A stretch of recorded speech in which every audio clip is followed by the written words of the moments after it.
कदाचित् काळन्दी तट विपिन संगीत करोब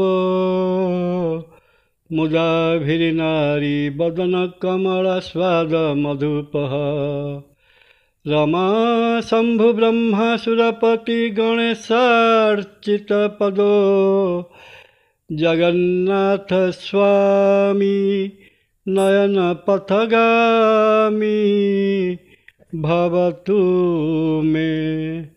जय जगन्नाथ। नमस्कार। मु तपन एस्ट्रोलॉजी को आपण को स्वागत। श्री जगन्नाथ मंदिर रत्न भंडार रहस्य जानिबा पई रत्न भंडार भितर को जाइथिबा लोकटी कुआडे गला। जगन्नाथ महाप्रभु रहस्यर देवता। तांको रहस्यर आदि नाही कि अंत नाही। सेहीपरि ततोधिक रहस्यमय तांकर रत्न भंडार। एबे तो जगन्नाथंक रत्न भंडार को नहीं सबुआड़े चर्चा। कारण एबे एबे नगदरे जगन्नाथ महाप्रभुंकर दुईटी जाक रत्न भंडार, बाहर रत्न भंडार और भितर रत्न भंडार खोला जाइछि।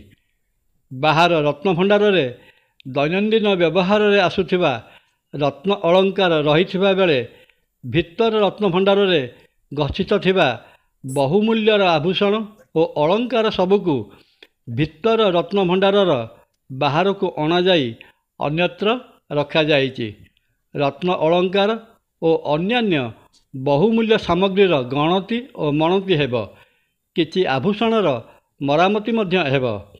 ए सबु भितरे आज पुणी खोल जगन्नाथ महाप्रभुंकर भितर रत्न भंडार। कारण चर्चा चली भितर रत्न भंडार भितरे गुप्त सुड़ंग अच्छी। रत्न भंडार भाटे रत्न भंडारर तले थिबा गुप्त कोठरी को जिबाकू रास्ता अच्छी। आउ सही सब कोठरी मानक भितरे गच्छित रही एपर्यंत अनाविष्कृत बा जना पड़ नथिबा देवदुर्लभ अलंकार एवं अन्यान्य दुर्मूल्य सामग्री सबू।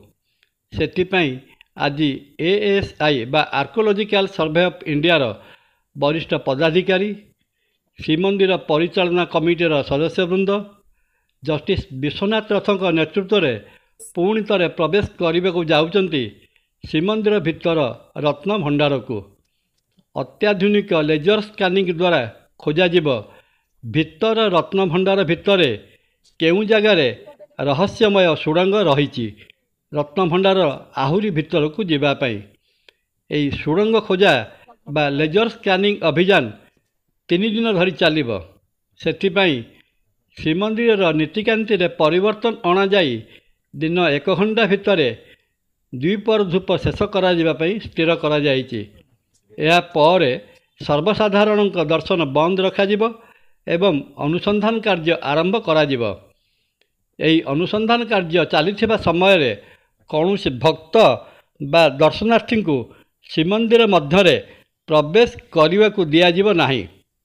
एठारे कही रखा हेब जे विगत 1978 मसीह भितर रत्न भंडार खोल समय रे श्री जगन्नाथ मंदिर प्रशासक रूपे कार्य करुले स्वर्गत रवींद्र नारायण मिश्र। स्वर्गत मिश्र विभिन्न समय रे विभिन्न टीवी चैनल और तांको निजस्व यूट्यूब चैनल माध्यम तथा तांको लिखित विविध प्रबंध मानकरे श्री जगन्नाथ महाप्रभुंकर रत्न भंडार रहस्य संपर्क में बड़ कौतूहल दीपक कथा सब कही। जगन्नाथ मंदिर निर्माण समय ही रत्न भंडार रही अछि। प्राय 1200 वर्ष तले निर्मित होइथिबा एही जगन्नाथ मंदिर तत्कालीन शासक बा गजपति राजा मानक प्रत्यक्ष परिचालन रे रहुथिला। जेतेबेले जो शासक बा राजा माने जो राज्य जय करी धनरत्न ओडिशा को आणुथिले से सबु जगन्नाथ महाप्रभुंकर भंडार घर भितर गच्छित करी रखुथिले। तेणु कालक्रमे से भंडार घरर नाम रत्न भंडार हो जाइछि। श्रीमंदिर भितर जय विजय द्वार टपी भितर काठ पाखक गले भितर काठर डाहाण पटे रही रत्न भंडार। रत्न भंडार रही 2टी कोठरी। प्रथमटी छोट कोठरी रे महाप्रभु मानकर दैनंदिन व्यवहार आसुथिबा अलंकार सब रुहे ଏହାକୁ ବାହାର ରତ୍ନଭଣ୍ଡାର କୁହାଯାଉଛି। ତାପରକୁ ଭିତରରେ ଥିବା କୋଠରୀଟି ବଡ଼ ଏବଂ ସେହି ବଡ଼ କୋଠରୀରେ ଥିବା ସିନ୍ଦୁକ ଓ ଆଲମିରାରେ ଭର୍ତ୍ତି ହୋଇ ରହିଛି ବହୁ ଦୁର୍ମୂଲ୍ୟ ତଥା ପ୍ରାୟତଃ ବ୍ୟବହାରରେ ଆସୁନଥିବା ହୀରା, ନୀଳା, ମୋତି, ମାଣିକ୍ୟ ଖଚିତ ସ୍ୱର୍ଣ୍ଣ ଆଭୂଷଣ, ଯାହାକି ଏବେ ନିକଟରେ ଭିତର ରତ୍ନଭଣ୍ଡାରରୁ ବାହାରକୁ ଅଣାଯାଇଛି।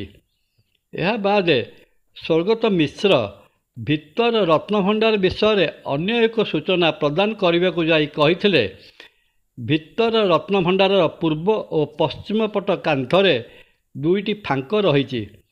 ଏହି ଫାଙ୍କ ଭିତରେ ଜଣେ ମଣିଷ ଗଲାଭଳି ରାସ୍ତା ରହିଛି, କିନ୍ତୁ ଏପର୍ଯ୍ୟନ୍ତ ସେହି ରାସ୍ତା ଦେଇ କେହି ଯିବା ଆସିବା କରିନାହାନ୍ତି। କାରଣ ଏଠି ବିଶ୍ୱାସ କରାଯାଏ ଯେ ଶ୍ରୀ ଜଗନ୍ନାଥ ମହାପ୍ରଭୁଙ୍କ ରତ୍ନଭଣ୍ଡାରର ରକ୍ଷକ ହେଲେ ସ୍ୱୟଂ ମହାଦେବ, ଯିଏକି ସର୍ପ ରୂପରେ ରତ୍ନଭଣ୍ଡାରକୁ ଜଗି ରହି ରତ୍ନଭଣ୍ଡାରର ରକ୍ଷା କରିଆସୁଛନ୍ତି। ଏହି ବିଶ୍ୱାସକୁ ଆଖି ଆଗରେ ରଖି ରତ୍ନଭଣ୍ଡାରର ଦୁଆରରେ ମହାପ୍ରସାଦ ରଖାଯାଉଥିଲା ଏବଂ ସକାଳୁ ମହାପ୍ରସାଦ କୁଡ଼ୁଆ ଦେଖିବାକୁ ମିଳୁନଥିଲା। ଏବେ କିନ୍ତୁ ଏହି ପ୍ରଥା ବନ୍ଦ ରହିଛି। ଏହା ବ୍ୟତୀତ ଶ୍ରୀମନ୍ଦିର ରତ୍ନଭଣ୍ଡାରର ରହସ୍ୟ ବିଷୟରେ କହିବାକୁ ଯାଇ ସ୍ୱର୍ଗତ ମିଶ୍ର କହିଛନ୍ତି ଯେ ପାଟ ଅଗଣାର ପାର୍ଶ୍ୱରେ ଥିବା ପାଦୁକକୁଣ୍ଡ ପାଖ ଅମୁହା ମନ୍ଦିରର ଉପର ପଟୁ ଜଣେ ବ୍ୟକ୍ତିଙ୍କୁ ଦୋଳାରେ ବସାଯାଇ ତଳକୁ ଖସାଯାଇଥିଲା ରତ୍ନଭଣ୍ଡାରର ରହସ୍ୟ ଜାଣିବା ପାଇଁ।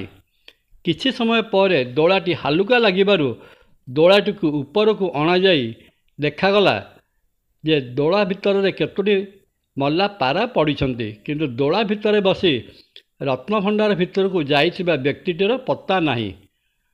ପୁଣି ଦୋଳାଟିକୁ ତଳକୁ ପଠାଗଲା ଲୋକଟିକୁ ଉପରକୁ ଆଣିବା ପାଇଁ, କିନ୍ତୁ ବହୁତ ସମୟ ବିତିଗଲା ପରେ ମଧ୍ୟ ଲୋକଟି ରତ୍ନଭଣ୍ଡାର ଭିତରକୁ ଆଉ ଆସିନଥିଲା।